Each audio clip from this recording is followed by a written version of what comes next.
আসসালামু আলাইকুম সুপ্রিয় শিক্ষার্থী বন্ধুরা। সুমন স্টাডি আপডেট ইউটিউব চ্যানেলের পক্ষ থেকে তোমাদের জানাই আন্তরিক শুভেচ্ছা ও ভালোবাসা।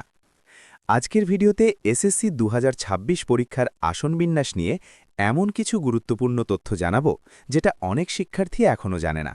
পরীক্ষা কেন্দ্রে গিয়ে অবাক হওয়ার আগেই এই বিষয়গুলো জেনে নাও, তাই ভিডিওটি শেষ পর্যন্ত মনোযোগ দিয়ে দেখো। প্রথম বিষয়, আসন বিন্যাসে বড় পরিবর্তন। এবার থেকে পরীক্ষার বেঞ্চে শিক্ষার্থী বসানোর নিয়মে বড় পরিবর্তন এসেছে। আগে 6 ফুট বেঞ্চে 3 জন বসানো হতো, কিন্তু এবার থেকে সেটা সম্পূর্ণ বন্ধ। এখন কোনো বেঞ্চেই 3 জন বসানো হবে না। নতুন নিয়ম হল 4 ফুটের ছোট বেঞ্চে মাত্র 1 জন বসবে, 5 ও 6 ফুটের বড় বেঞ্চে 2 জন বসবে, তবে একদম 2 মাথায়, অর্থাৎ দুজনের মাসে প্রায় 5 থেকে 6 ফুটের দূরত্ব থাকবে। বুঝতেই পারছো, এই ব্যবস্থায় পাশের জনের দিকে তাকানোর কোনো সুযোগ থাকছে না।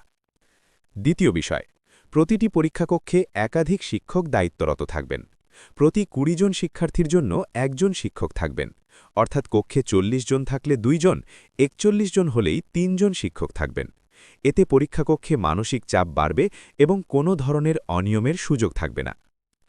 তৃতীয় বিষয়, নকল করলে কঠোর শাস্তি। এবার নকলের বিরুদ্ধে ব্যবস্থা আগের যে কোনো বছরের চেয়ে কঠোর। পরীক্ষা শুরুর আগে বডি সার্চ করা হবে, টয়লেট তল্লাশি করা হবে এবং সিসি ক্যামেরায় সার্বক্ষণিক নজরদারি থাকবে। নকল ধরা পড়লে কারাদণ্ড ও অর্থদণ্ড সহ আইনানুগ শাস্তি কার্যকর করা হবে।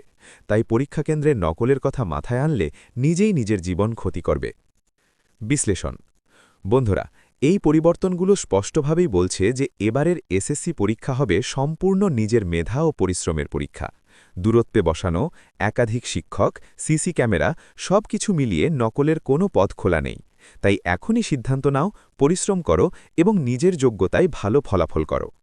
আমাদের এই চ্যানেলে এসএসসি 2026 পরীক্ষার্থীদের জন্য ইংরেজি দ্বিতীয় পত্র, গণিত ও আইসিটি এমসিকিউ নিয়ে গুরুত্বপূর্ণ সাজেশন ভিডিও শীঘ্রই আসছে। তাই এখনই চ্যানেলটি সাবস্ক্রাইব করে বেল আইকন অন করে রাখো। ভিডিওটি উপকারে এসে থাকলে অবশ্যই একটি লাইক দাও, তোমার বন্ধুদের সাথে শেয়ার করো এবং নিচে কমেন্ট করে জানাও তোমার পরীক্ষাকে